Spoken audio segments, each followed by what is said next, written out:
guys.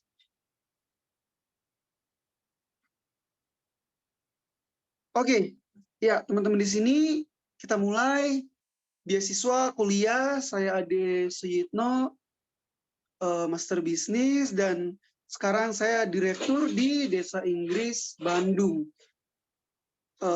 Udah punya sekolah, asrama, dan ya intinya kursus sekolahan yang ada asramanya, kayak pesantren, belajarnya bahasa Inggris. Desa Inggris Bandung. Bisa juga lihat Instagram kami ya, tinggal diketik aja. Oke, guys, kita semua yang hadir di hari ini, mungkin ada beberapa yang teman-teman orang tuanya dalam ekonomi yang cukup, ada juga mungkin yang ekonominya kurang. Teman-teman jangan berkecil hati jika ekonomi keluarga teman-teman kurang seperti itu. Termasuk saya pribadi pun, orang tua itu tidak lulus SD, jadi hanya kelas 2 SD Bapak Ibu itu. Jadi tidak lulus SD aja tuh tidak lulus. Dan buruh tani, petani yang tidak punya sawah. Ya, ini apa yang disuruh-suruh gitu ya. Buruh dalam bidang pertanian, tidak punya sawah.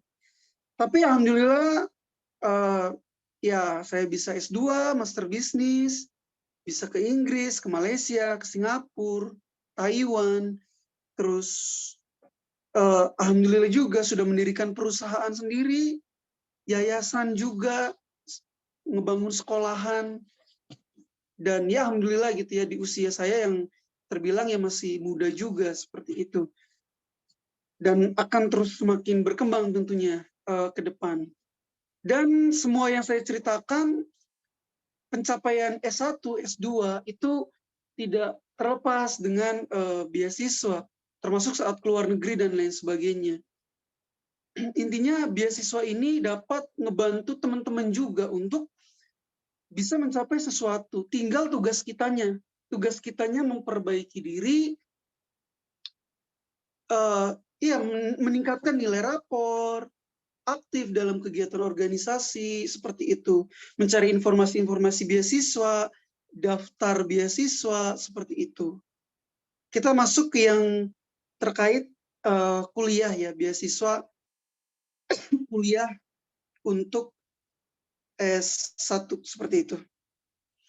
Oke, sebelum masuk ke jenis beasiswa, teman-teman harus tahu dulu ya, kalau mau masuk perguruan tinggi, ada 3 jalur rata-rata. Ini yang ke perguruan tinggi negeri dulu ya. Itu ada namanya jalur SNMPTN, jalur seleksi masuk. Itu ada nama lainnya juga, jalur undangan istilahnya, di mana teman-teman mencantumkan nilai rapor dan mencantumkan nilai prestasi jika punya, terus ya udah diseleksi secara online gitu oleh Kementerian Pendidikan seperti itu. Jadi rapor ya, nilai rapor dan prestasi jika ada itu yang di tanda kutip yang akan dinilai. Kemudian ada pengen masuk perguruan tinggi itu ada namanya SBMPTN, seleksi masuk perguruan tinggi melalui seleksi tulis.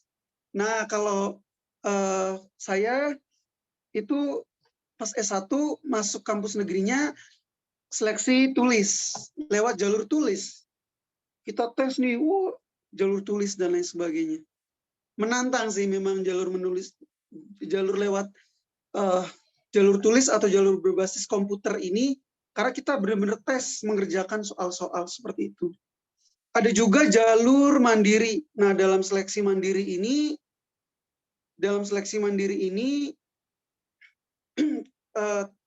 tesnya mirip sama kayak tes jalur tulis, tapi kita hanya bisa, intinya kita langsung tes ke universitas yang ingin kita tuju. Kalau kita mau ke UGM ya harus tesnya ke UGM, kalau seleksi mandiri. Kalau seleksi jalur tulis SBMPTN, itu kita tesnya di Cirebon pun, kita pengen kuliah di Jogja, boleh kuliah di UGM, tesnya di Cirebon boleh. Kalau SBMPTN, kalau jalur mandiri, itu tes pihak lanjutan seperti itu. Bisa juga ada beasiswanya juga di seleksi mandiri. Nah, kita masuk ke materi inti hari ini. Jenis-jenis beasiswa jika kalian dari SMA mau kuliah. Sebelumnya akan sekilas dulu ya. Teman-teman yang ada di sini, pentingnya kuliah itu apa sih? Pentingnya kuliah itu adalah kuliah bisa menjadi jembatan bagi teman-teman untuk meningkatkan pengetahuan, meningkatkan kesempatan kerja.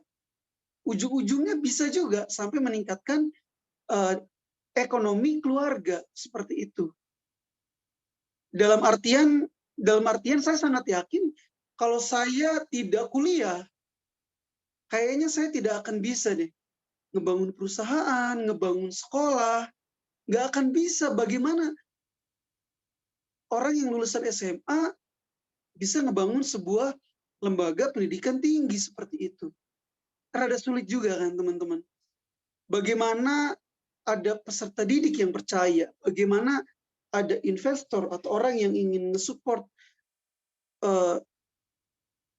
lembaga kita gitu. Jika memang kitanya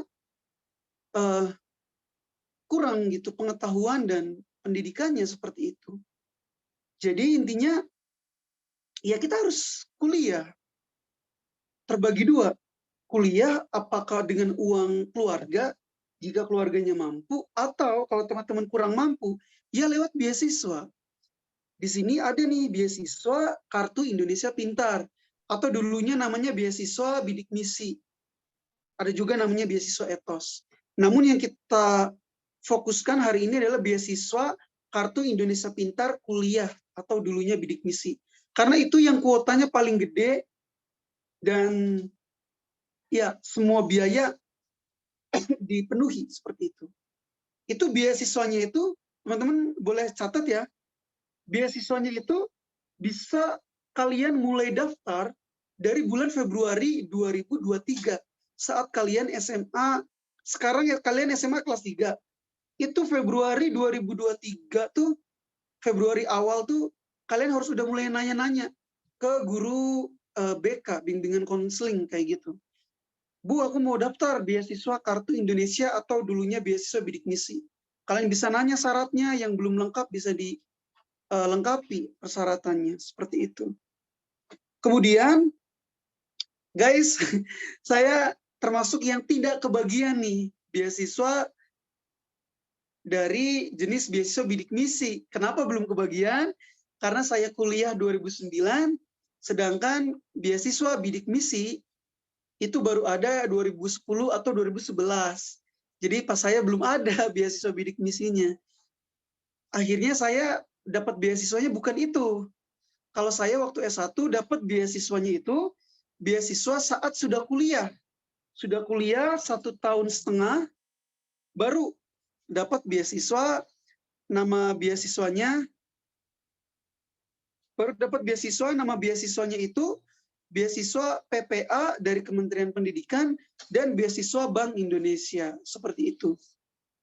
Jadi kalau kalian masuk kuliah ternyata belum dapat beasiswa, nggak apa-apa. Ntar pas di kuliah pun ada beasiswa seperti itu. Makin banyak nih, ada beasiswa Beasiswa Jarum, beasiswa PPA Dikti yang saya dapatkan itu, beasiswa Bank Indonesia, dan beasiswa dari Pertamina. Oke, sorry. Ya, beasiswa Kartu Indonesia Pintar atau beasiswa bidik misi dulunya. Kalau teman-teman dapat beasiswa ini saat kuliah S1, itu uang masuk kuliah gratis, uang semesteran kuliah gratis, uang kosan dikasih, uang kosan nih dikasih, terus uang bulanan dikasih 700.000. Jadi praktis orang tua teman-teman tuh ya nggak usah bayar apapun, sampai biaya kosan dan biaya semesteran sama uang makan bulanan itu dikasih semua. Ya ini dari pemerintah, program dari Kementerian Pendidikan seperti itu. Jadi teman-teman Jadi bukan poin utama masalah lagi gitu. Uang, tidak punya uang tuh. Yang masalahnya sekarang kamu harus nilai raportnya bagus supaya dapat beasiswa ini. Seperti itu kan, tantangannya kan di situ. Nah, ya beasiswa kartu Indonesia Pintar. Seinformasi yang saya dapat pas angkatan 2010-2011 itu SMA Negeri 1 Kandang Haur ada prestasi yang cukup membanggakan menurut saya. Jadi pas di tahun 2010-2011 itu ada satu yang keterima ke kedokteran Unpad Universitas Pajajaran itu gratis 100%. Bayangin, kuliah di Unpad ditanggung semuanya kuliahnya. Itu ada lulusan SMA Negeri 1 Kandang Haur. Terus ada juga yang di ITB, beberapa bahkan di ITB. Terus yang di Universitas Pendidikan Indonesia juga banyak malah kayaknya. Dan ya sangat senang banget gitu. Ada teman-teman yang secara ekonomi lebih kurang gitu dari saya dan keluarga. Pas aku pernah main ke rumahnya masih geribik gitu, belum tembok kayak gitu, dan bisa kuliah gitu kampus negeri. Tapi ya teman-teman di sini pun yang intinya syarat beasiswa kartu Indonesia Pintar atau beasiswa bidik misi itu syaratnya adalah orang tua itu pendapatannya di bawah 4 juta. Jadi rumah teman-teman udah pakai tembok pun nggak masalah sih sebenarnya, pakai batu bata gitu nggak masalah. Yang penting pendapatan orang tua tidak lebih dari 4 juta, seperti itu. Ya, kayak gitu. Siapa, Pak? Ya, oke. Nah, kayak gitu guys. Jadi semangat belajarnya. Lanjut ya. Terus gimana sih supaya kita lolos nih? Maksudnya supaya kita lolos beasiswa kartu Indonesia Pintar dan kita lolos juga ke universitasnya. Untuk jalur yang pertama, yaitu jalur undangan. Cara lolosnya itu adalah pertama teman-teman, nilai rapor kalian harus bagus. Setidaknya semester 5 itu harus lebih tinggi dari semester 4 dan semester 3. Jadi kalau dijumlahin, dirata-ratain tuh pada meningkat nilai rapornya di semester 5. Jadi bagi kalian yang masih kelas 1, kelas 2, ya kalau bisa nilai itu rapor tuh udah bagus gitu dari awal sekolah. Makin ke sini teman-teman penilaian kuliah tuh makin sumbernya dari raport, karena raport kan perjuangan bertahun-tahun gitu kan. Jadi ya nilai raport tuh harus bagus gitu, dari semester 1, semester 3. Tapi kalau bagi teman-teman yang sekarang sudah kelas 3, sarannya satu, nilai semester 5 harus lebih bagus daripada semester 3 dan 4. Itu yang bisa kalian perbaiki. Kemudian memiliki prestasi, jika punya, bisa kalian memiliki prestasi. Guys, prestasi yang akan maksud di sini tuh minimal tingkat kabupaten. Dan teman-teman yang ada di sini, prestasi itu tidak harus lomba OSN.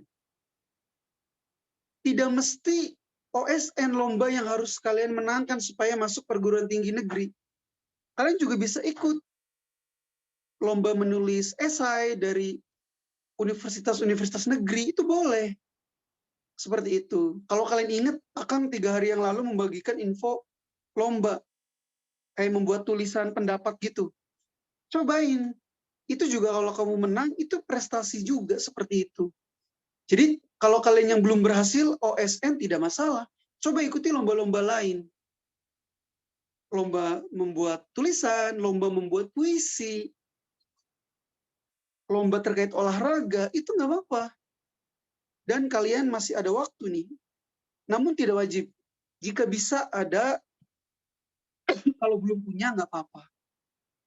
Saran berikutnya supaya teman-teman lolos ke universitas negeri, teman-teman yang ada di sini, jadi intinya beberapa tips yang saya dapatkan dari orang-orang yang lolos, intinya tuh teman-teman harus mengukur diri, nilai rapor kalian tuh gimana, prestasi kalian tuh gimana. Setelah itu, setelah udah ngeliat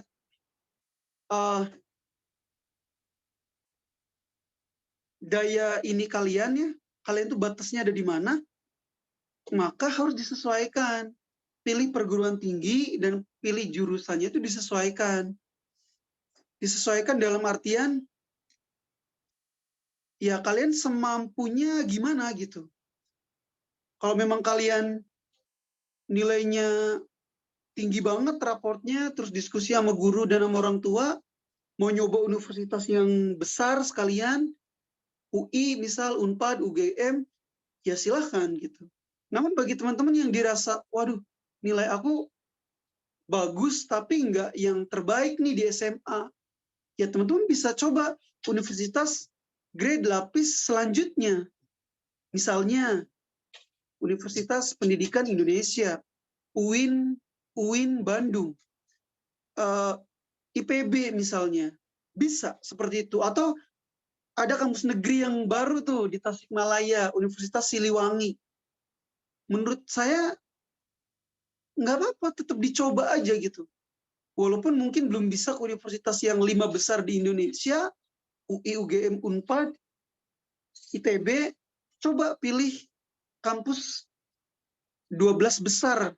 Ada UPI, Universitas Pendidikan Indonesia, UIN, Bandung, ada Universitas Siliwangi, ada IPB, seperti itu, yang masih dekat-dekat di Jawa Barat, seperti itu. Jadi gitu sih, guys. Jadi saran saya, teman-teman sesuaikan antara cita-cita dan nilai yang kamu miliki. Jadi harus disesuaikan. Seperti itu.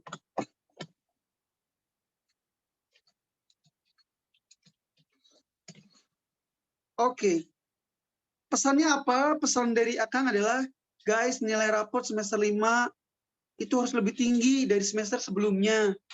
Kemudian jika bisa, teman-teman masih ada waktu nih, yang kelas 3 pun masih ada waktu sekitar 10 bulan, coba ikut lomba-lomba menulis esai, lomba olahraga, lomba diskusi, lomba karya tulis.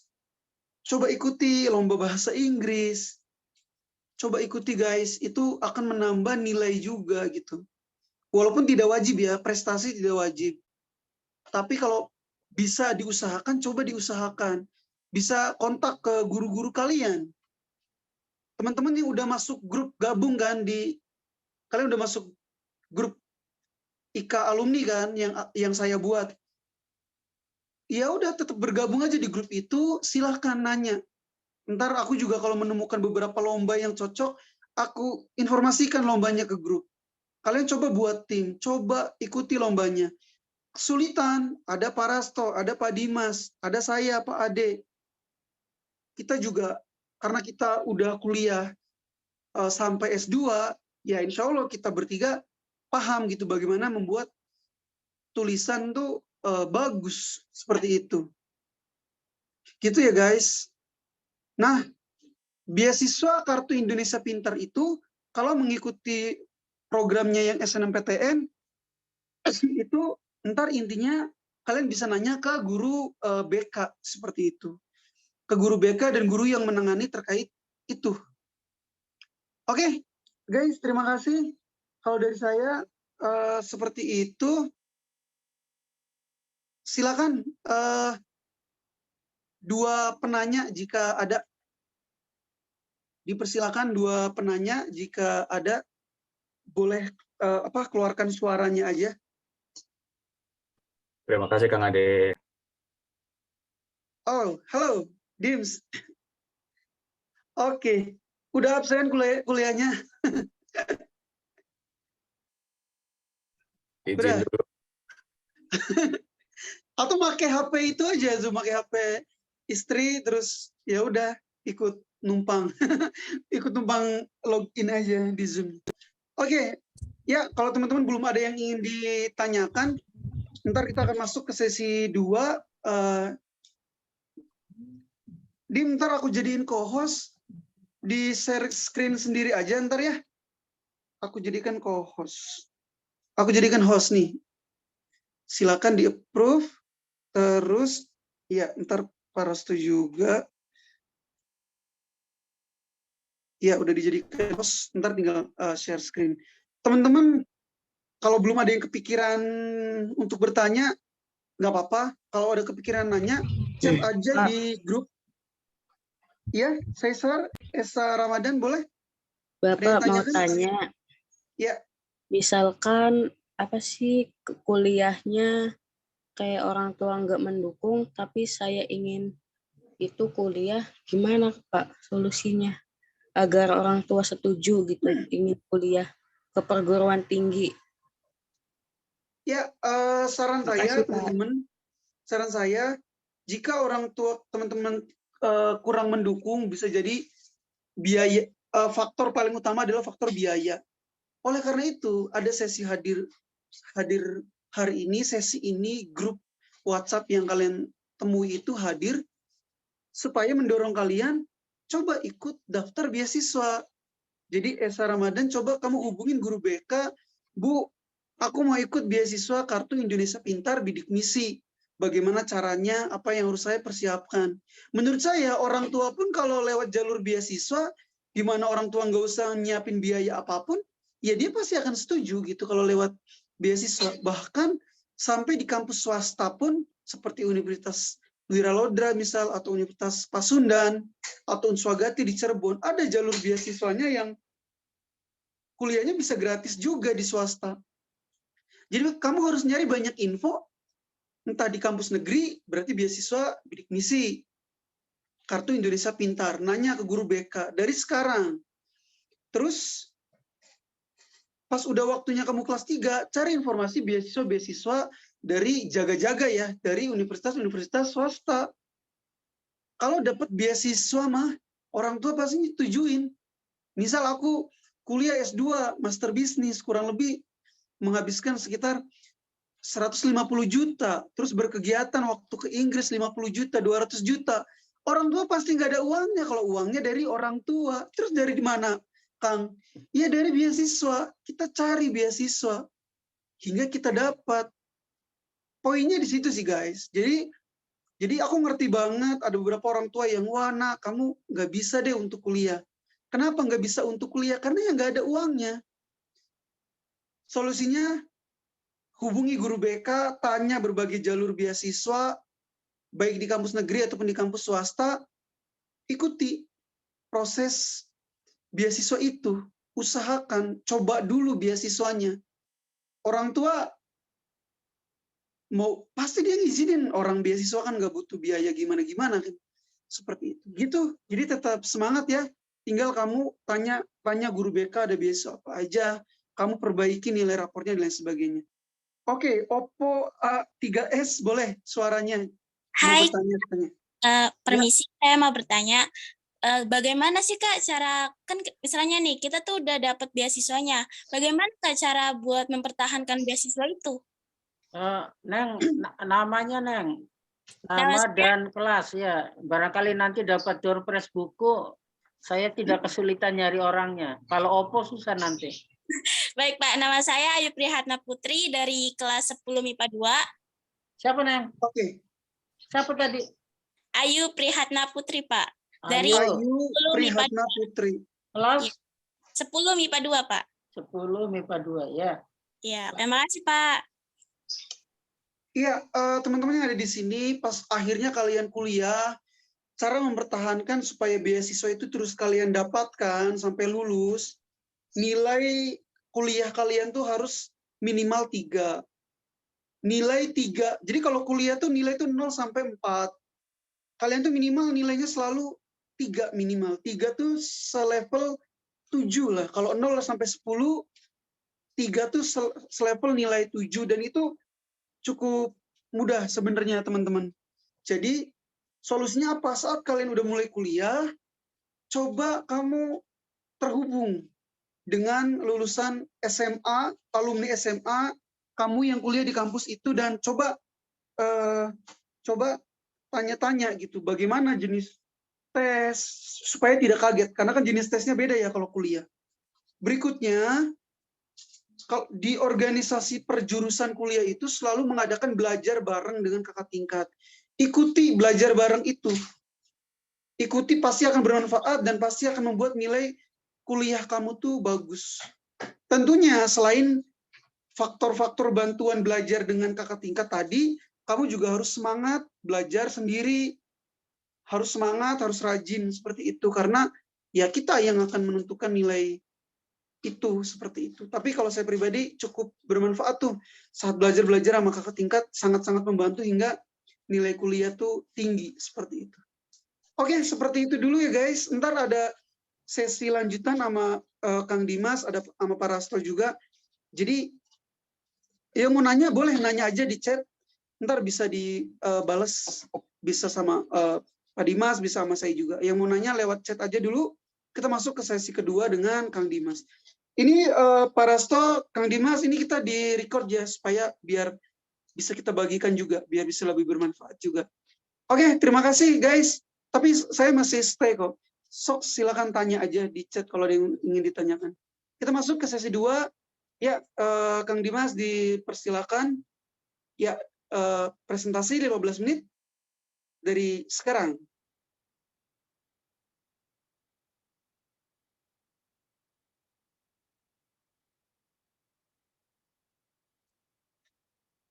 Halo, Din?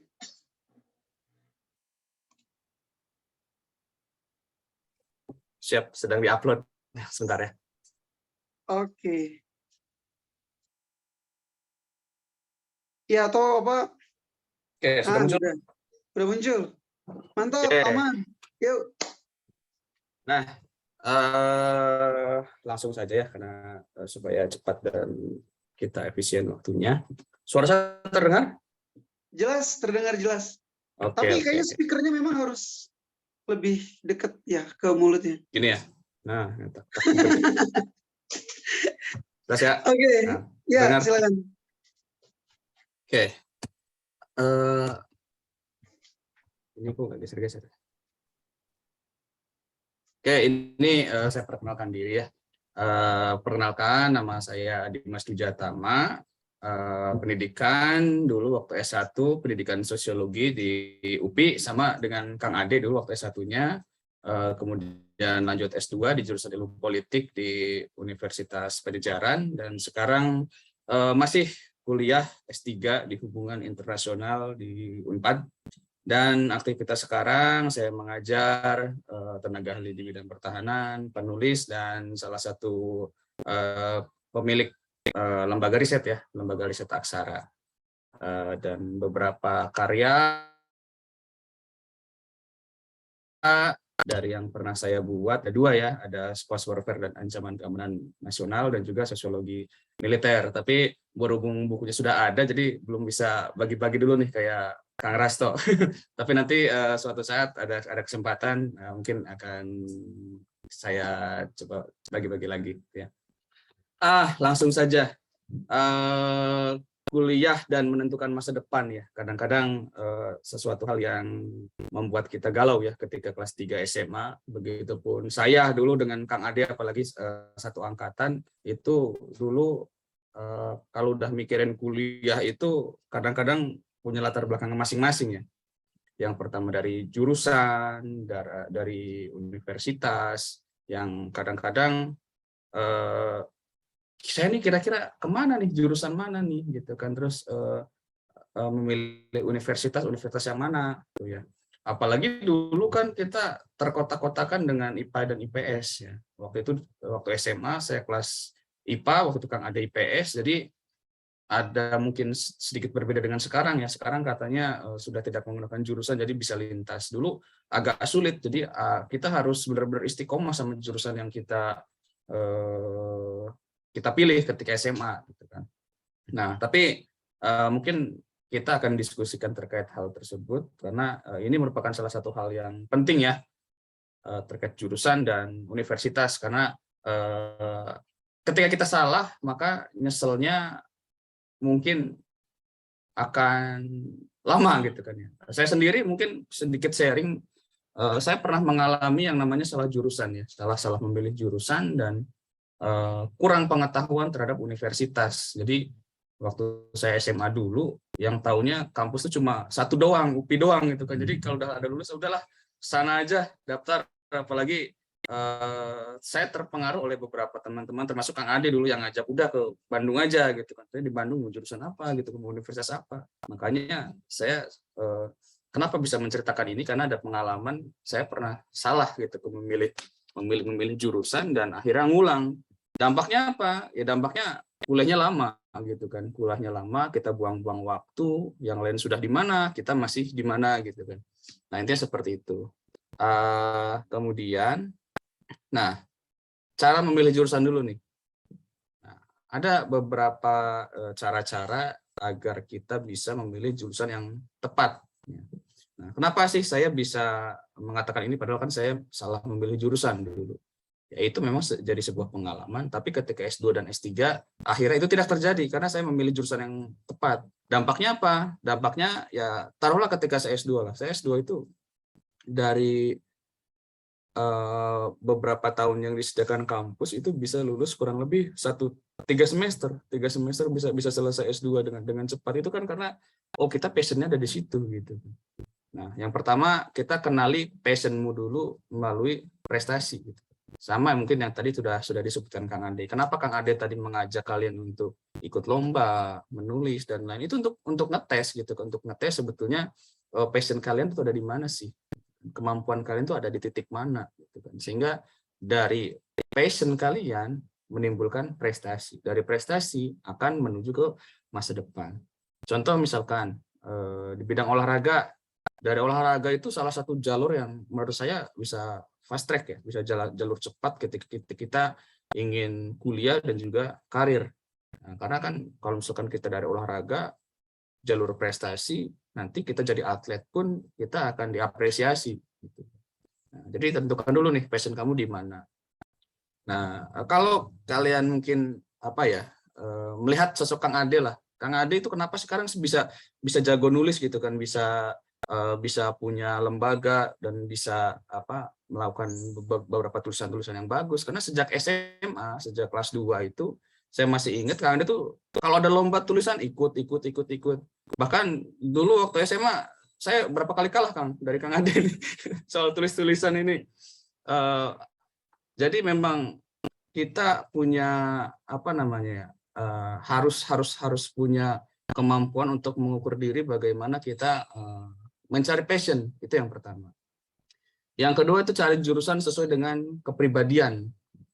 Nah, ini juga akan berhubungan dengan bagaimana kalian berhasil atau tidaknya nanti di perkuliahan.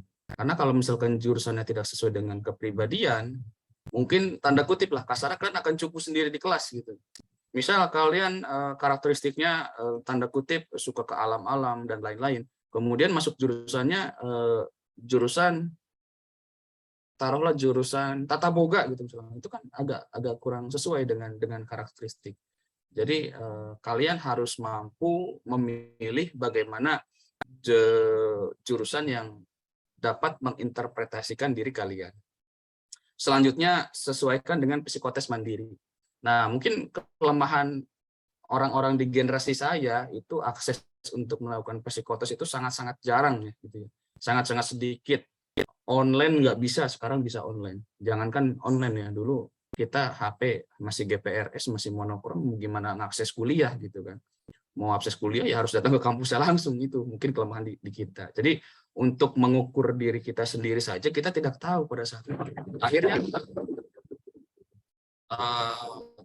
Akhirnya ujung-ujungnya ya salah jurusan gitu. Karena kita tidak dapat mengukur secara saintifik bagaimana kemampuan yang kita miliki. Nah, selanjutnya adalah pertimbangkan prospek kerja. Nah, ketika kalian mau memilih universitas, kalian pikirkan dulu di kepala kalian, mau jadi apa? Profesi yang akan kalian lakukan itu mau seperti apa? Karena ada kaitannya juga, gitu kan. Bahkan bukan hanya jurusannya, ternyata universitas yang kita pilih pun akan menentukan bagaimana nanti kita kerja ke depannya. Contoh seperti ya balik lagi ke saya lah, akan mencontohkan ke diri saya sendiri. Saya memang bekerja tidak sesuai dengan pendidikan, latar belakang pendidikan S1 lah, lebih utama latar belakang S1 saya tidak menjadikan itu sebuah pekerjaan. Tetapi universitas yang saya pilih dan kota yang saya pilih akhirnya mengantarkan saya ke prospek kerja yang lebih baik. Nah, itu ada hubungan korelasional juga. Jadi selain kalian harus memperhatikan prospek kerja, tempat kalian nanti akan kuliah, contoh misalkan kalian kuliah di Bandung, itu lapangan pekerjaan itu bukan saja hanya bisa didapatkan, tetapi bisa dibuat.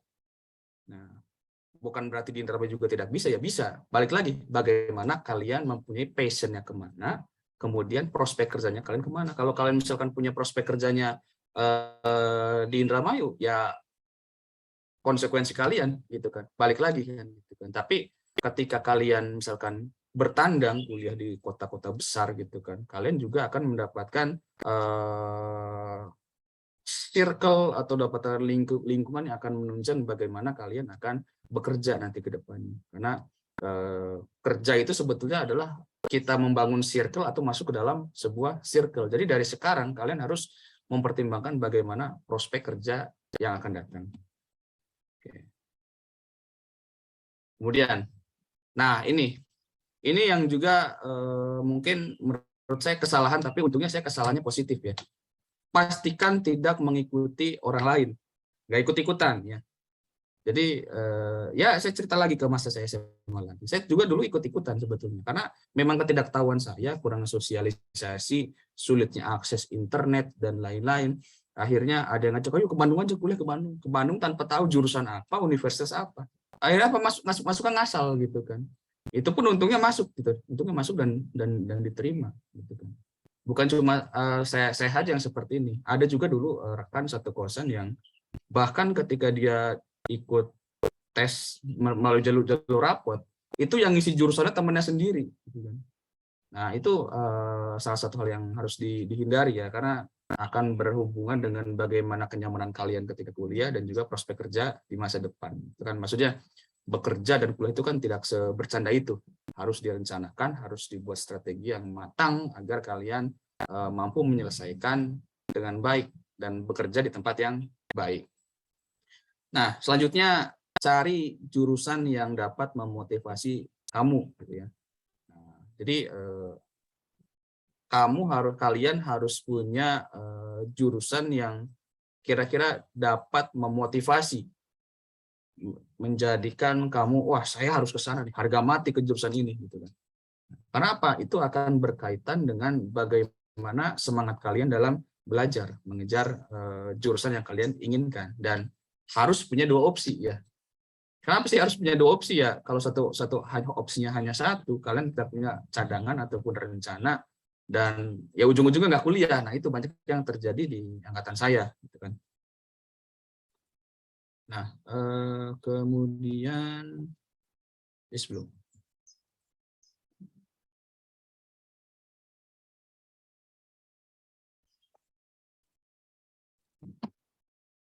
Nah, kemudian perhatikan biaya kuliah ya.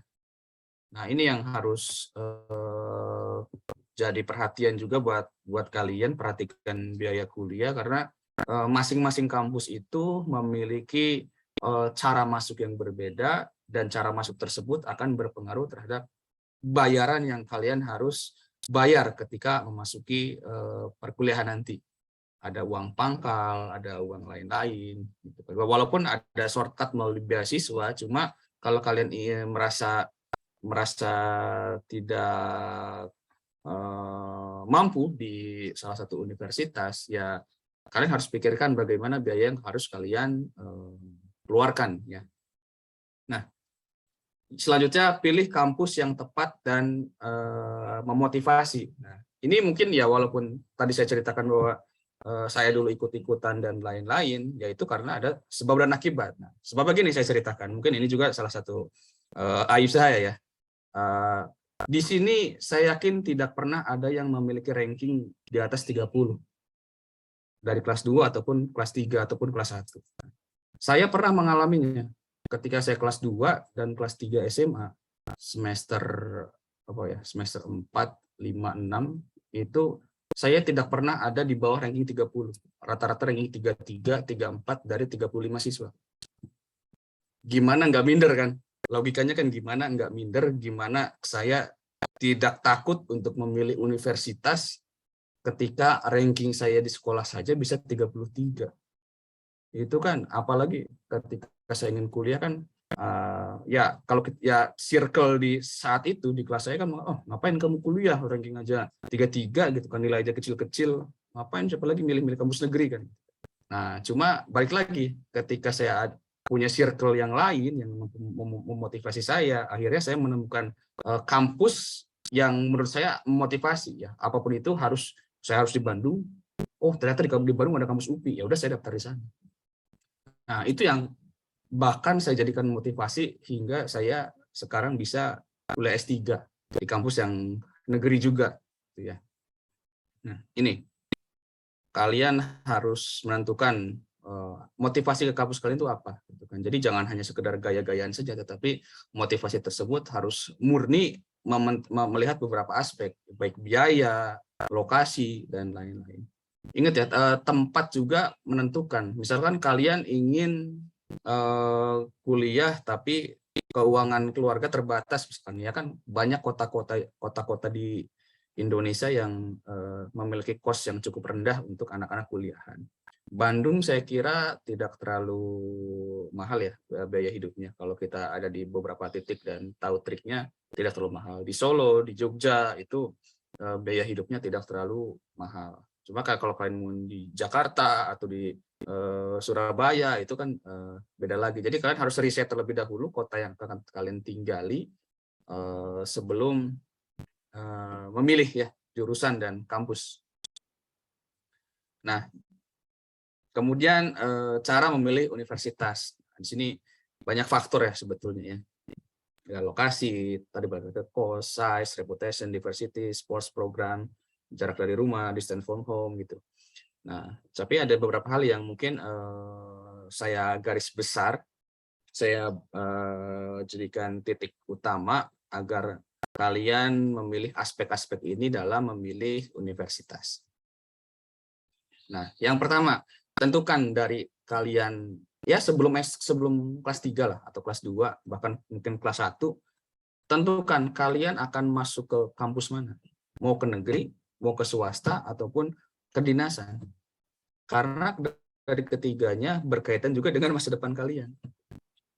Swasta nggak semuanya jelek, swasta ada yang bagus, cuma ya tadi harganya sedikit berbeda, bukan sedikit berbeda, cukup berbeda dengan kampus negeri. Di negeri juga tidak semuanya murah, ada yang negeri juga yang cukup mahal. Dan kalau mau jalur aman, kalian ke kedinasan, karena kedinasan itu biasanya gratis ya, tapi ya itu jalur masuknya sulit. Jadi kalian harus pikirkan dulu mau menentukan yang mana. Nah, nanti ketika sudah menentukan, kalian bisa pilih opsi yang tadi sudah disampaikan oleh Kang Ade, tinggal kasih beasiswa. Gitu. Karena beasiswa banyak ya. Bisa kalian pilih lah dari kalian kelas 10, dari kelas 11 kalian sudah bisa memilih biaya hidup ya. Nah, tadi langsung cek lagi ada beasiswa atau tidak gitu kan. Biasanya surganya beasiswa itu ada di kampus negeri ya. Kampus negeri, kampus ternama itu biasanya menyediakan banyak beasiswa. Jadi kalian jangan takut untuk masuk ke universitas karena bayarannya. Nah, tadi sempat ada pertanyaan dari siapa? Saisra ya, ke Kang Adi. Gimana kalau misalkan masuk ke universitas, kita ingin kuliah tetapi hambatannya adalah orang tua. Ya, yang pertama kita harus dipetakan dulu nih, apa sih yang membuat orang tua ini tidak menghendaki kita kuliah, apakah karena keuangan atau lain-lain. Nah, kalau keuangan ya itu beasiswa. Beasiswa bukan cuma satu gitu kan. Ada apa ya, bidik misi, ada beasiswa Pempro, kalian akan punya uang jajan yang cukup lah untuk kuliah S1. Dan balik lagi ada hubungan korelasional dengan yang satunya. Kalian tahu bagaimana biaya hidup di kota tersebut. Tuh. Dan yang terakhir kalian harus berpikir realistis gitu. Realistis itu berhubungan dengan bagaimana sih kemampuan kita untuk masuk ke universitas tersebut. Masuk nggak, cocok atau enggak. Gitu. Nah, karena menentukan kampus negeri atau swasta, menentukan kota, biaya hidupnya, tahu ada beasiswa, itu merupakan salah satu cara berpikir realistis bagi kita. Ya saya pun dulu ketika memilih universitas ya realistis aja gitu kan. Oh kayaknya kampus ini bisa loh untuk orang seperti saya gitu kan. Ya walaupun kata orang lain tidak mungkin. Oh, masa sih orang yang rankingnya 33 itu bisa masuk ke universitas negeri kan gitu. Ya itu baik lagi ketika kita sudah memiliki motivasi, ya semuanya akan terkalahkan gitu kan. Semuanya akan terdukung ya. Nah, kemudian universitas itu adalah cerminan dari kalian ya. Jadi kalau kalian menganggap bahwa diri kalian nggak pinter-pinter amat atau berada di ranking paling bawah dan lain-lain, itu ternyata bukan mencerminkan diri kamu.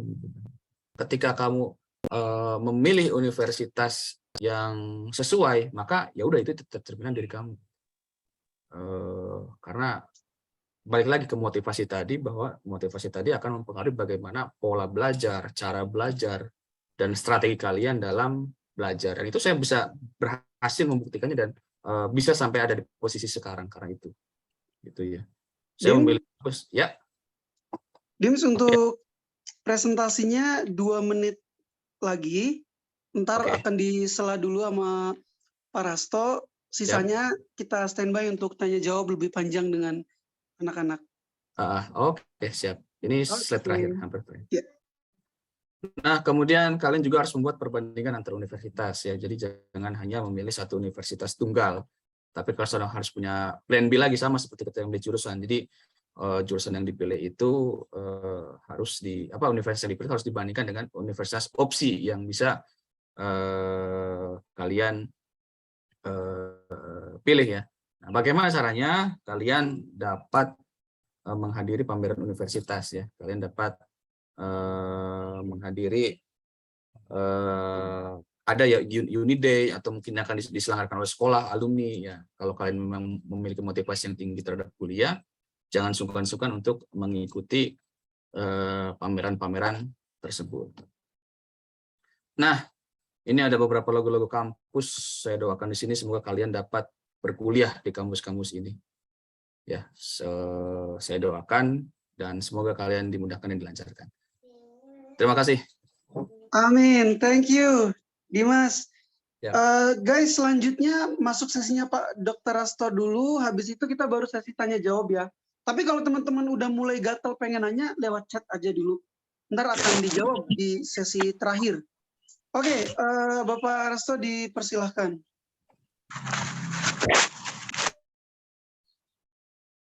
Ya, ini belum dijadikan host ya, ini nggak bisa share screen nih.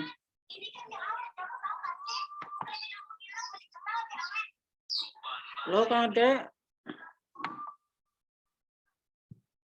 Kang Ade, ini saya belum dijadikan host, tidak bisa share screen ini. Oke, sebentar aku cek dulu.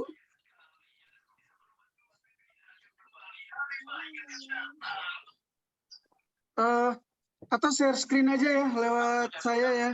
Ya, boleh Kang. Dim. Sorry. Atau Dimas mengalihkan hostnya ya, itu ke bisa Pak jadi. Rasto. Karena Gitu. dari saya udah dialihin ke Dimas. Host, bentar. Klik nama Pak Rasto di peserta, terus jadikan host atau co-host. Siap.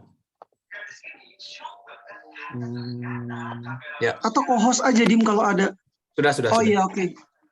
Udah. Pak Rasto, ntar kalau di akhir, sebelum keluar, Pak Rasto, ini, klik nama saya, lempar hostnya ke saya. Jadi kalau Pak Rastonya keluar, itu nggak apa-apa kalau mau keluar duluan. Oke, dipersilakan. Ya. Terima kasih sudah terlihat share screen-nya. Ada sudah kelihatan share screen-nya? Masih loading, sebentar lagi Belum, mungkin. masih loading. Kenalan aja dulu, boleh. Ya, terima kasih. Assalamualaikum warahmatullahi wabarakatuh. Waalaikumsalam warahmatullahi wabarakatuh. Selamat sore kepada para pemateri, Kang Ade, Kang Dimas, saya ucapkan terima kasih atas nama IKA Alumni Semansaka yang pada hari ini kita bisa melaksanakan kegiatan untuk membimbing adik-adik kita jangan sampai salah memilih jurusan. Ini sudah terlihat Kang Ade? Sebentar dulu. Iya, sudah terlihat jelas. Ya. Suara juga jelas. Oke. Ya, terima kasih. Para siswa yang berbahagia dan insya Allah pertemuan hari ini akan memberi manfaat bagi kita semua.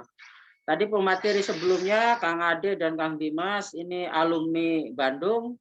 Kalau saya alumni Jogja ya, tepatnya Universitas Negeri Yogyakarta. Sama seperti halnya tadi Kang Dimas juga, saya awal kuliah juga sama seolah-olah salah milih jurusan ya.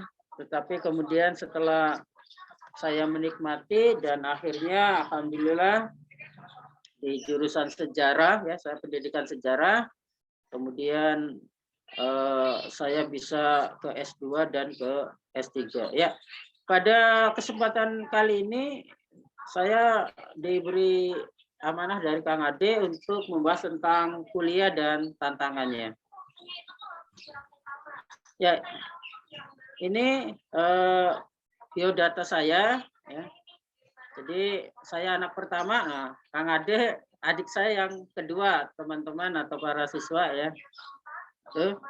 S1 saya dari UNY, S2 saya dari Kuningan, dan S3 saya dari Bandung.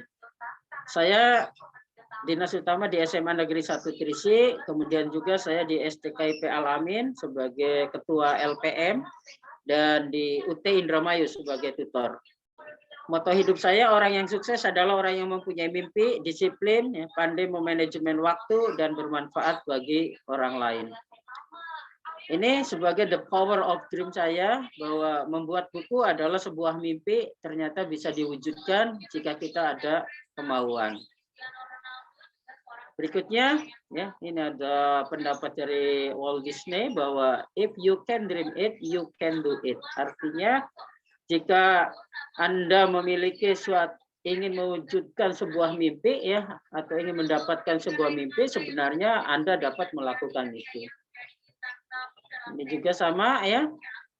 The way to get started is to quit talking and begin doing. Ya, artinya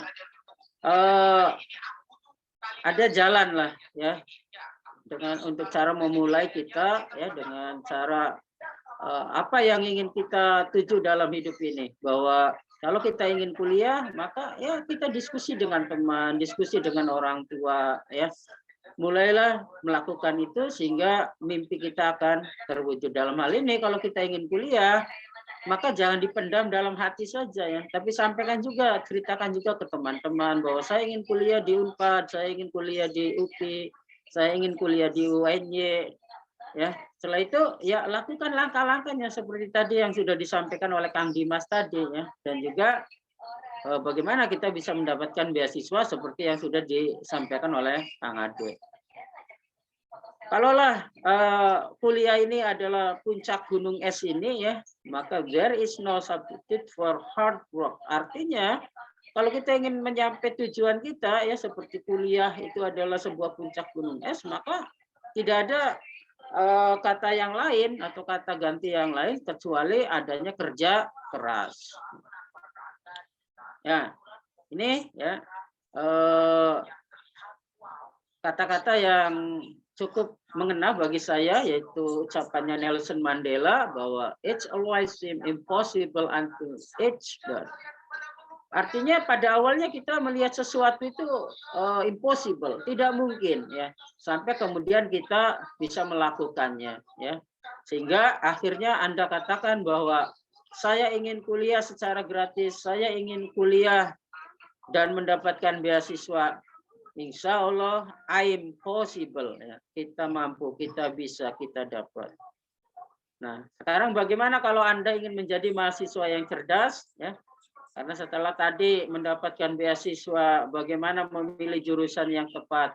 Maka pada kesempatan kali ini juga saya ingin menyampaikan bahwa untuk menjadi mahasiswa yang dapat beasiswa, mahasiswa yang mempertahankan IPK-nya dengan baik, ya, maka mahasiswa ini harus cerdas.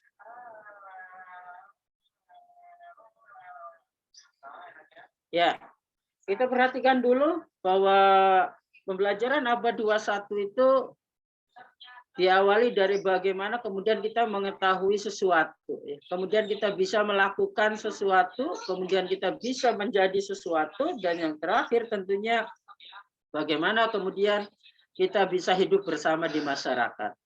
Ini adalah 4 pilar menurut UNESCO yang memang harusnya di teman-teman di baik di SMA Kandangaur maupun di SMA Trisik, 4 hal ini lah yang harus dipersiapkan. Termasuk 4 hal ini adalah modal dasar untuk bisa kuliah dengan sukses, ya. Dan tentunya juga di sekolah akan dibangun ini, ya, critical thinking, bagaimana kita belajar berpikir kritis, kemudian kreatif, pandai berkomunikasi, dan yang lebih penting lagi kalau kita ingin sukses harus bisa berkolaborasi atau bekerja sama, ya. Itu. Nah, kalau Anda lihat seperti ini, ya, misalkan ini ada seorang penguji, dia mengatakan bahwa for a fair selection everybody has to teach the some please claim that stream, ya. Ketika Anda melihat kejadian seperti ini, Anda akan melihat, wah, ini tidak adil, ya, tidak adil. Kalau Anda bisa mengatakan seperti itu, berarti Anda paham dengan potensi diri Anda, ya. Karena apa? Kalau tantangannya adalah bagaimana kemudian bisa memanjat pohon, maka monyet adalah binatang yang paling pandai. Tetapi kalau pertanyaannya, bagaimana nanti yang berbadan kuat, ya, kemudian yang berenang cepat, ya, atau yang berlari seperti anjing, maka ketika itu kita memahami, ya, itulah potensi kita. Ya, tadi Kang Dimas sudah menyampaikan, demikian juga ketika memilih jurusan, ya, gambar ini sebagai contoh, ya, Anda sebenarnya kekuatannya di mana, ya. Kemudian bagaimana untuk menjadi mahasiswa yang cerdas nantinya, ya, yaitu menyederhanakan berbagai hal yang nampaknya sulit bagi orang lain, ya. Jadi prinsip cerdas itu yang sulit bagi orang lain, ya, ternyata dapat menjadi mudah dilakukan jika kita tahu kuncinya. Ya, ini sebagai ilustrasi saja, ini cara biasa, ya. Kita digambarkan bagaimana, ya, muter-muter yang kemungkinan kita tersesat, gitu. Tetapi bagi yang tahu cara strategi yang tepat, maka kuliah Anda nanti 4 tahun, ya, bahkan 3,5 tahun di beberapa universitas itu bisa menyelesaikan sebagai seorang sarjana. Nah, strategi itulah yang kemudian digunakan sebagai strategi cerdas. Bagaimana strategi cerdas belajar, ya, strategi dalam mengelola belajar secara cerdas. Yang pertama ada cerdik menggunakan strategi belajar, kemudian efektif dalam menggunakan waktu belajar, realistis dalam merencanakan belajar, dapat mencapai target belajar, kemudian akurat dalam perencanaan belajar, dan spesifik dalam menentukan tujuan belajar. Yang pertama, cara cerdik dalam belajar, berarti cerdik ini menggunakan berbagai strategi belajar, ya. Teman-teman siswa SMA mungkin sudah mulai menemukan, ya, terutama yang sudah kelas 3, sebenarnya bagaimana cara yang tepat saya bisa belajar dan bisa memahami semua pelajaran, ya. Nah, tentunya pelajaran eksak dengan IPS akan berbeda. Inilah yang strategi yang harus kita lakukan, ya. Kemudian juga lingkungan belajarnya bagaimana. Bagi sebagian anak, belajar di tempat sepi itu lebih memahami satu pelajaran, tetapi di bagian yang lain mendengarkan musik itu lebih memahami, lebih cepat memahami dibandingkan dengan yang sunyi. Nah, ini tergantung gaya kita masing-masing, ya.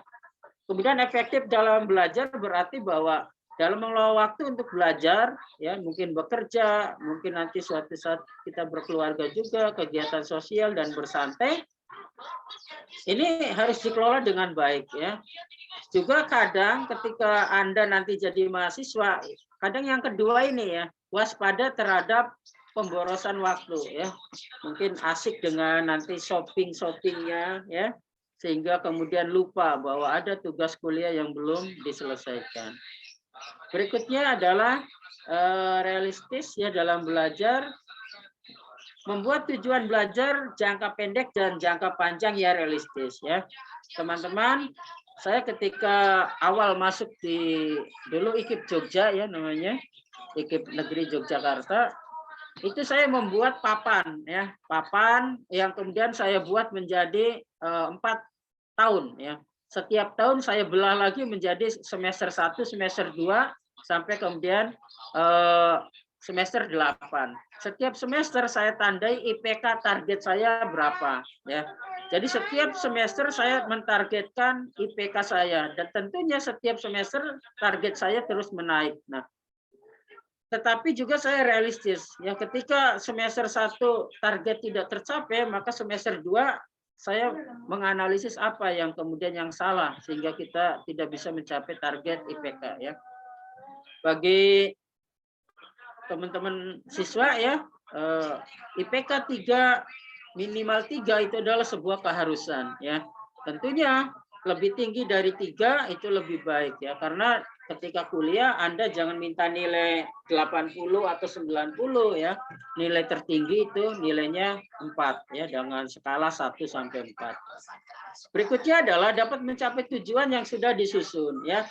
Teman-teman ketika kuliah nanti tentunya harus mencapai tujuannya, 4 tahun harus selesai atau 3,5 tahun Anda harus selesai, maka tentunya tetapkan dulu tujuan ketika Anda sudah masuk kuliah di suatu prodi atau di jurusan yang Anda pilih ya.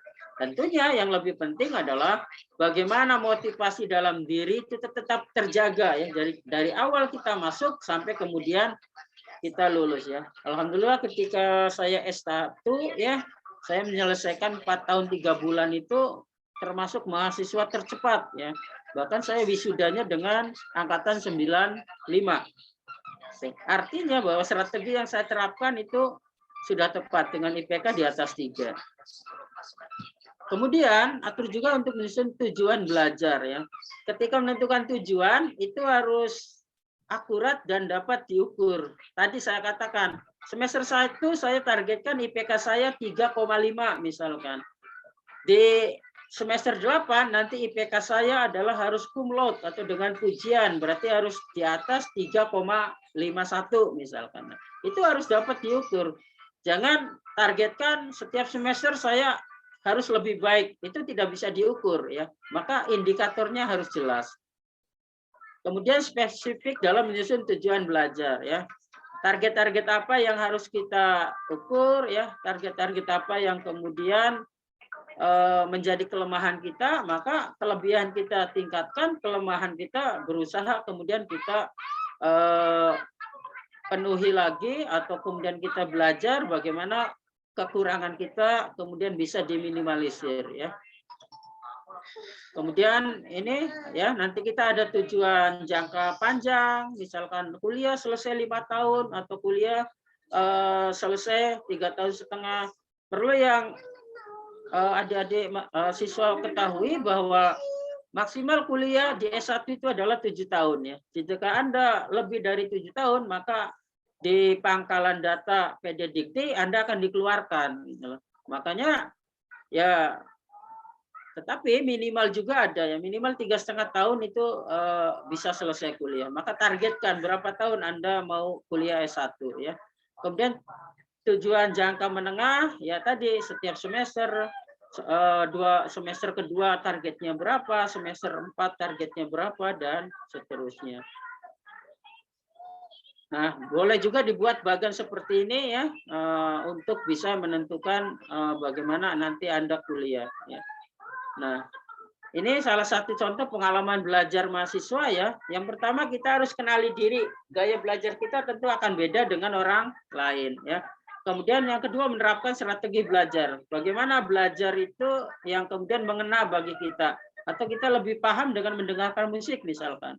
Atau kita lebih paham jika kita melihat gambar dan sebagainya. Maka terapkan strategi itu. Kemudian pemilihan atau pengelompokan mata kuliah berdasarkan jam ujian, ya. Kemudian efektif menggunakan waktu belajar, ya. Boleh belajar menggunakan modul, kemudian boleh melalui internet dan sebagainya. Kemudian mempunyai tujuan dan target belajar. Komitmen atau kemauan, ya. Jangan sampai Anda berpikir, kalau nilai saya D, maka saya mau ngulang. Jauhkan pemikiran itu, ya. Jadi ketika kuliah, adik-adik nanti boleh ada yang namanya mengulang, tapi mengulangnya ya 1 tahun kemudian di semester dengan adik kelas, ya. Maka jangan sampai Anda mengulang karena nilainya D, ya.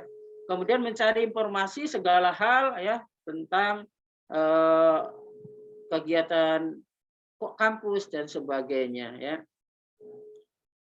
Oke, akhirnya saya ucapkan selamat nanti ya bagian adik-adik kelas 3 untuk memilih jurusan.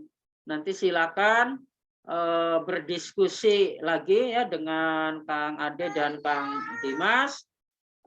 Nanti Kang Ade minta datanya calon-calon atau 2 orang calon yang menurut Kang Ade layak untuk mendapatkan 2 buku saya yang nanti akan langsung dikirim ke orangnya insya Allah hari Senin. Dan pada kesempatan kali ini juga saya mohon izin ya. Ini karena saya ada kepentingan lain sehingga saya harus meninggalkan room ini ya.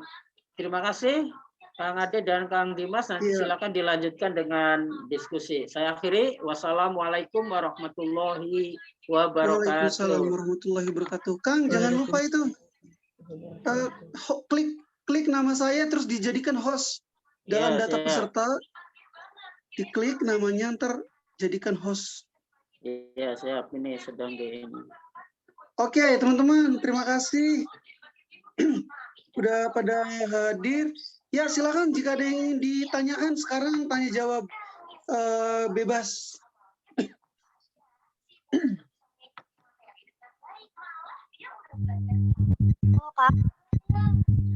Ya, silakan Nadia.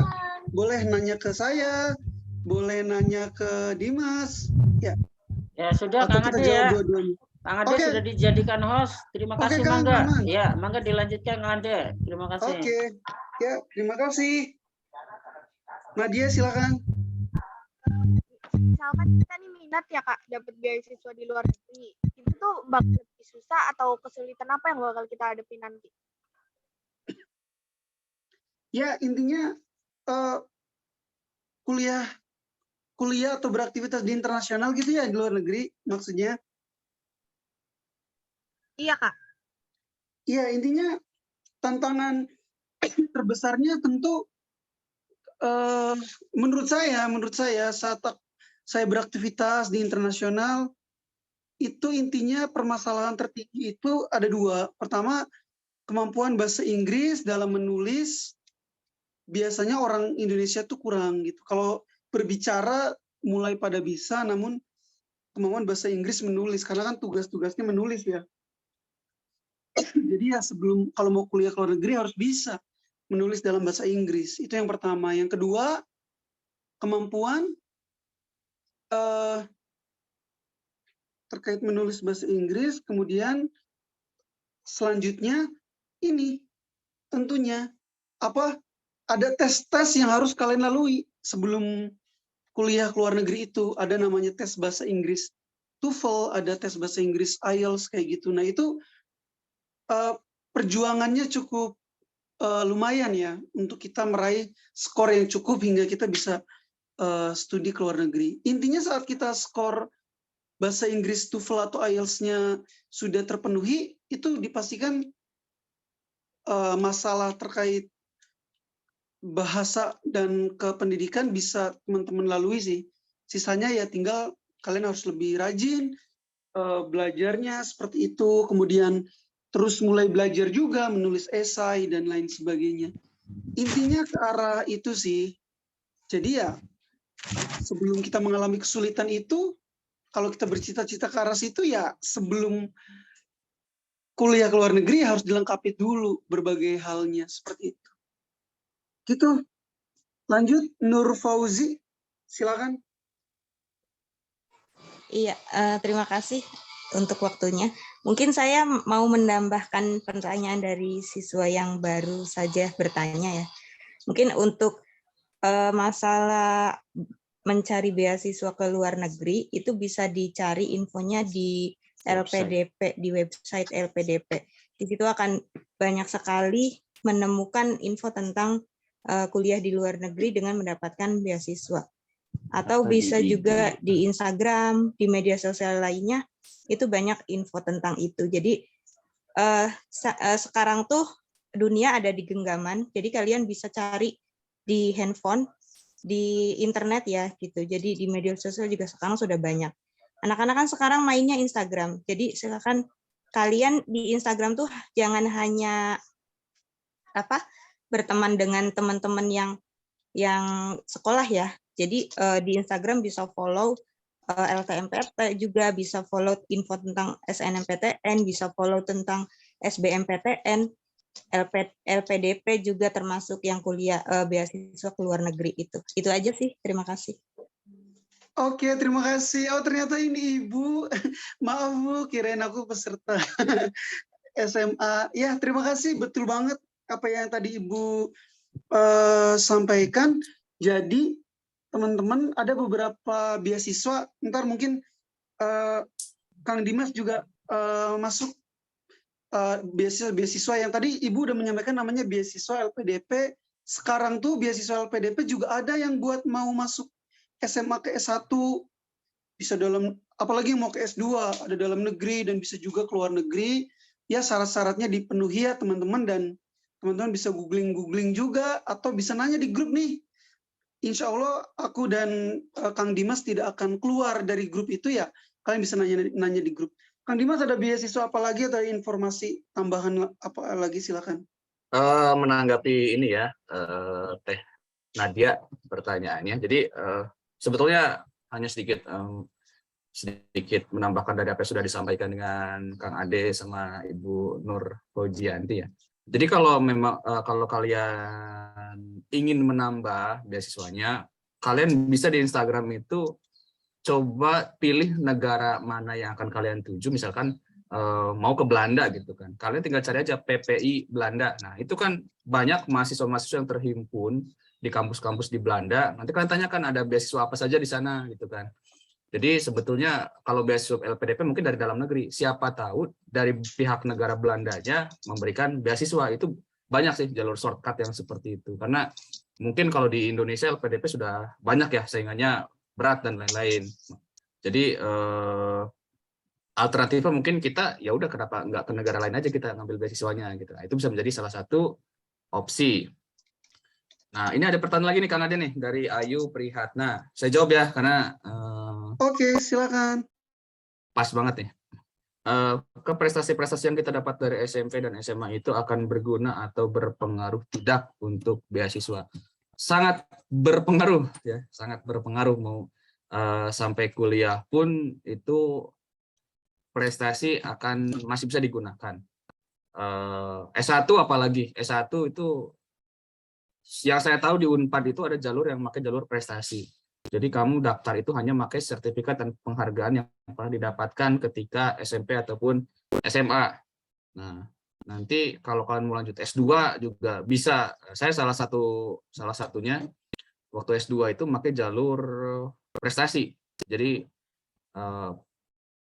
prestasi-prestasi yang saya dapat dari SMA, S1 nggak terlalu banyak padahal. SMA saya gunakan itu dipakai untuk S2 bisa. S3 malah. S3 kemarin juga kan saya pakai jalur prestasi juga. Jadi yang namanya sertifikat dan penghargaan itu sifatnya abadi ya kalau kita mau gunakan untuk pendidikan. Piagam pas SD juga bisa sih sebetulnya kan diakumulasi, oh ternyata ini siswa berprestasi gitu. Bisa sebetulnya, yang penting ada dan levelnya gitu ya. Kalau levelnya besar nasional atau internasional itu apalagi sangat-sangat berharga. Kak, saya ingin menanyakan mengenai beasiswa untuk biaya Untuk biaya praktikum itu masih dalam tanggung jawab beasiswa atau beda lagi? Biasanya akumulatif ya. Jadi mau praktikum dan lain-lain itu biasanya dikaliguskan. Apalagi kalau misalkan kamu daftarnya ke universitas negeri, itu biasanya praktikum itu disekalikan dengan UKT. Kalau swasta beda lagi. Kalau di swasta kan ada 2 jalur pembayaran ya. Ada biaya semesteran, ada biaya praktek. Kalau di negeri itu biasanya disekaligusin. Tuh. Kak, saya mau lanjut ke pendidikan Akpol, lulus SMA misalnya di pendidikan Akpol tidak lolos, apakah kita bisa masuk ke universitas selama jalurnya masih dibuka dan kuota 2 tahun setelah lulus itu masih ada, kalian masih bisa mendaftarkan di universitas negeri. Jadi Cesar kalau misalkan daftar ke Akpol nggak lolos, tahun depannya mau masuk universitas itu masih bisa. Itu juga masih bisa kalau pendaftarannya waktunya masih ada ya, kalau masih ada masih bisa lolos juga kalau ya mengikuti berbagai persyaratan yang disyaratkan oleh universitas, seperti itu. Lanjut tuh pertanyaan yang banyak.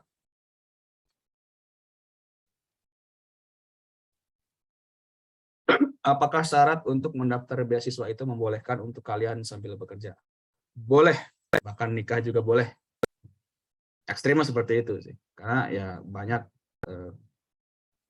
rekan-rekan saya juga yang mendapatkan beasiswa juga sambil bekerja, sambil menikah, dan lain-lain. Untuk kuliah yang di luar negeri dan saran tempatnya, kalau dari saya, sarannya tentukan mau ke negara mana ya pertama. Kalau misalkan sudah menentukan negaranya, misalkan di Inggris ataupun Belanda, coba kamu cari di Instagram PPI Belanda ataupun PPI Inggris. PPI itu Persatuan Pelajar Indonesia di negara tersebut. Nah, kalian bisa DM tuh. Min mau nanya apakah ada tersedia beasiswa di PPI Inggris gitu kan, atau kan dari pemerintah Inggris ada beasiswa atau kan beasiswa lain gitu kan. Nanti mereka akan ngasih linknya kok. Coba cari aja di Instagram PPI negara tujuannya, PPI Belanda, PPI Inggris, PPI Prancis gitu kan. Nanti disediakan. Gimana Nadia, sudah terdengar? Oke, Kak, apa prestasi yang didapatkan di luar akademik atau non-akademik itu juga bisa diajukan? Prestasi apa dulu tuh? Ayo Prihatna. Contohnya Kak, ini kayak, contohnya kayak pendidikan pencak prestasi pencak silat, atau bola voli, olahraga gitu Kak. Oh, olahraga berarti non-akademik. Bisa, dulu saya pun ketika S1 dan S2 sampai S3 itu, saya waktu SMA itu kan pernah juara karate tingkat provinsi. Masih saya pakai sampai S3, masih bisa. Bisa banget malah. Bahkan saya pakai sertifikat pramuka dulu di Ciradika. Nah, di Ciradika sertifikatnya dipakai buat kuliah, masih bisa. Selama itu masuk ranah akademik. Apalagi sekarang kalau nggak salah, kayak juara Mobile Legends juga bisa itu. Tapi tergantung ya apa levelnya, jadi tingkatannya. Semakin tinggi level yang kalian menangkan, misalkan level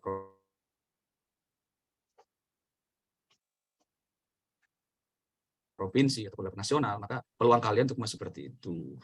Gimana? Sudah jelas? Ayo. Sudah Kak, terima kasih. Sama-sama.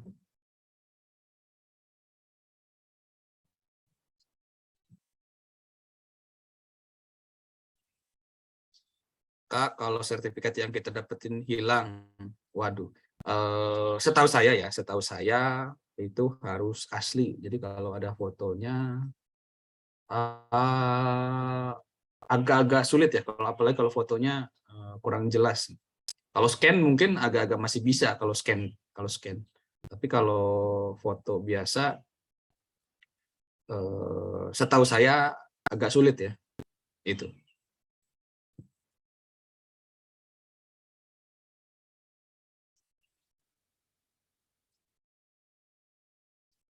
Ya, ada lagi?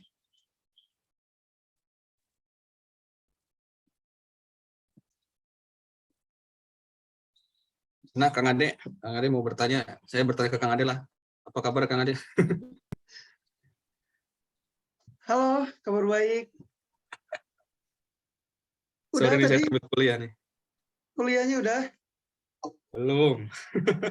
Oh, Sampai masih, jam ya 4. maksudnya masih jam ini saya masih jam kuliah. Masih, ya. Saya Oke. jangan ditiru ya. Ini bolos ke sana ke sini. Ya gimana? Dims tadi ada yang ingin ditambahkan paling ya. Intinya ke teman-teman saran saya sih yang peluangnya terbesar dulu yang kalian prioritaskan yaitu beasiswa dari pemerintah, yaitu beasiswa Indonesia Pintar Kuliah atau dulunya namanya BPC. BPC. Kalian bisa nanya ke guru BK karena Pemprov pasti guru Jabar BK juga ada. tahu. Dan Pemprov Jawa Barat seperti itu. Yang kuotanya besar dulu yang kalian prioritaskan. Kang, gimana terkait mau kuliah ke luar negeri dan lain sebagainya? Saran saya sih gini sih teman-teman, tantangan terbesar kalau mau kuliah ke luar negeri itu skor IELTS namanya ya, skor bahasa Inggris IELTS-nya. Dan untuk meraih skor IELTS itu bisa jadi kalau kaliannya belum bisa sama sekali itu bisa butuh setahun. Belajarnya bisa butuh 1 tahun itu. Jadi bukannya aku menurunkan semangat kalian. Kalau kalian baru tahu bahwa ada sekarang namanya IELTS, berarti saya sarankan mending kalian S1 dulu dalam negeri. Kalau ada rezeki disiapkan, S2-nya baru ke luar negeri. Seperti itu.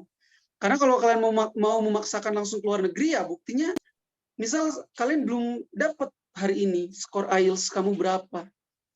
Sedangkan untuk mendapatkan skor IELTS yang cukup untuk kuliah ke luar negeri, setidaknya bagi orang-orang yang belum pernah kursus sama sekali, butuh belajar hingga 1 tahun. Seperti itu.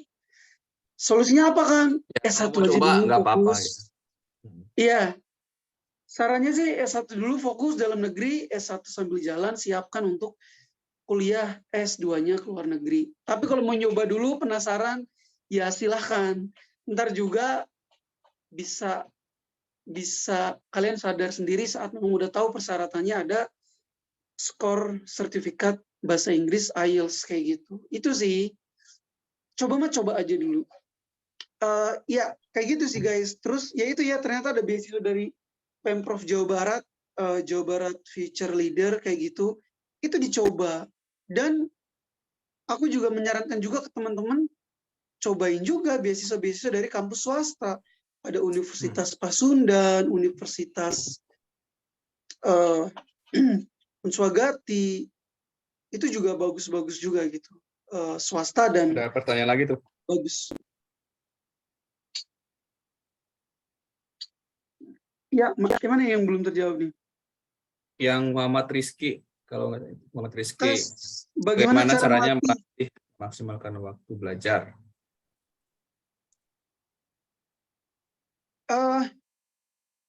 Intinya kan teman-teman mungkin yang bedanya kan kalau di perkuliahan ada 2 jenis tes yang itu bisa jadi belum kalian alami dengan baik.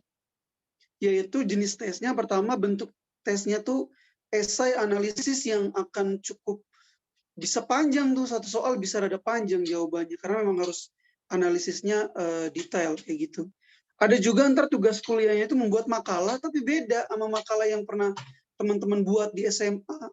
Bisa jadi ada kemiripannya sama namun bedanya harus lebih mendalam kan. Daftar pustakanya, analisisnya, pembahasannya harus lebih mendalam. Jadi intinya secara jenis tesnya kalian juga mungkin pernah mengalami saat di SMA kan ada tugas esai uraian. Soalnya uraian esai ya, kalian juga udah pernah. Tugas makalah kalian juga pernah. Mungkin bedanya kesulitannya lebih meningkat. Karena jenis tesnya seperti itu, hingga ya ada betulnya juga cara belajar, cara apanya beda. Kenapa? Karena kalian kalau udah mulai kuliah tidak bisa hanya mengandalkan kekuatan mengingat, tapi juga kalian harus bisa menghubungkan satu konsep dengan satu konsep lainnya dan istilahnya analisis kan. Analisis dan memberikan pembahasan kayak gitu. Itu sih, sisanya ya sama-sama aja. Intinya yang penting kalian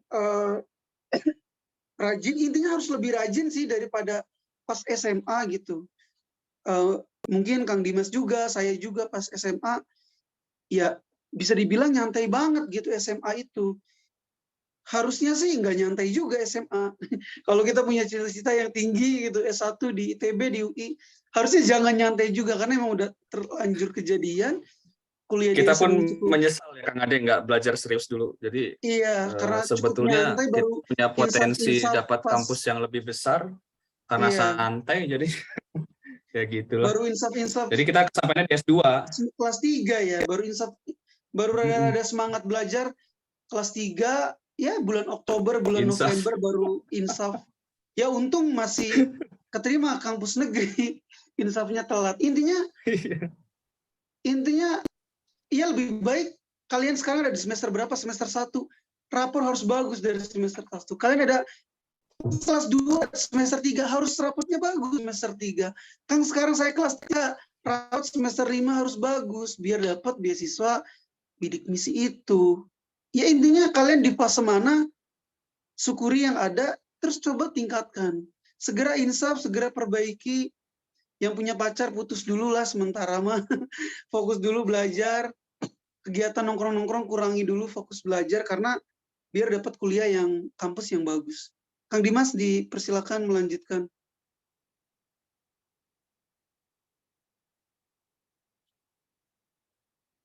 Oke. Ya ntar tinggal nambahin ntar Dimasnya.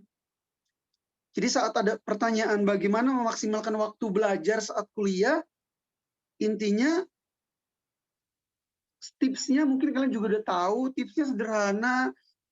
Saat kuliah, kalian akan kuliah di siang hari, pagi hari sudah kalian pelajari materi apa yang akan dibahas.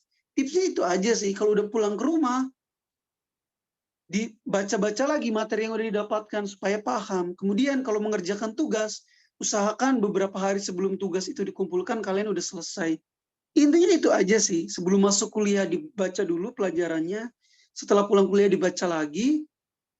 Terus diskusi sama temen. Ada program belajar bareng sama kakak tingkat. Ikut belajar bareng sama kakak tingkat. Udah itu. Sama aja tipsnya secara umum. Yang berat kan kita melakukan. Seperti itu. Selanjutnya, bagi waktu biar kuliah dan kerja mencukupi dengan kebutuhan. Mungkin kita bahas terakhir ya Ayu. Atau Ayu nanya ke grup aja ya. Ayu nanya ke grup, ntar Kang Dimas mungkin akan bisa menjawab dengan lebih tepat. Tapi kita fokus yang terkait mau ke kuliah dulu aja ya. Saya mau nanya, perkuliahan itu harus berorganisasi.